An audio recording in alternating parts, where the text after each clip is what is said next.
Hello humans, welcome back to our channel Akash பிரான். நம்ம இன்றைக்கி என்ன டாபிக் எடுத்துருக்கோன்ட்டு பார்த்தீங்கன்னா, இப்போ வந்து இந்த லஞ்சம் ஒழிப்புக்கு வந்து ஆல்ரெடி நம்ம வீடியோ போட்டிருப்போம். டைரெக்டாக செல் நம்பர்லாம் கொடுத்து நீங்கள் வந்து இன்ஃபார்ம் பண்ணலாம், புகார் கொடுக்கறதுக்கு வெப்சைட்லாம் இருக்குன்னு சொல்லியிருக்கோம்.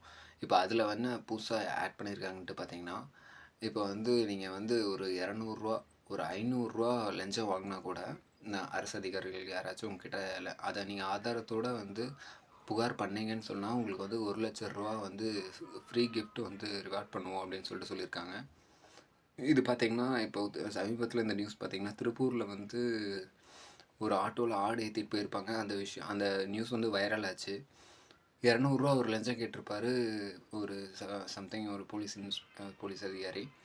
அதுக்கு வந்து அவங்க அந்த வீடியோவாக எடுத்து கன்வே பண்ணனால அவரோட வேலையை வந்து சஸ்பெண்ட் பண்ணிட்டாங்க. இந்த மாதிரி இருக்கும்போது இப்போ வந்து புதுசாக இப்போ அறிக்கையில் வந்து என்ன சொல்லியிருக்காங்கன்னா, நீங்கள் வந்து ரகசியமாக வச்சுக்கப்படணும்னு சொல்லியிருக்காங்க. நீங்கள் வந்து அந்த ஆதாரத்தோடு சென்ட் பண்ணிங்கன்னா உங்களுக்கு வந்து ரூ. 1,00,000 ரிவார்ட் கொடுப்பேன் அப்படின்னு சொல்லியிருக்காங்க. இது எப்படி பார்த்தாலும் ரொம்ப நல்ல விஷயம்னு தான் தோணுது. ஏன்னு பார்த்தீங்கன்னா, ரூ. 1,00,000 கொடுக்குறாங்கன்ட்டுல இந்த இந்த தகவலையும் ரகசியமாக வச்சுக்குவாங்க. ஐ மீன் கரப்ஷன் வந்து தமிழ்நாட்டில் ரொம்ப குறைய போகுதுன்னு எனக்கு தோணுது. உங்களுக்கு என்ன தோணுதுன்னு சொல்லிட்டு கமெண்ட் பண்ணுங்கள்.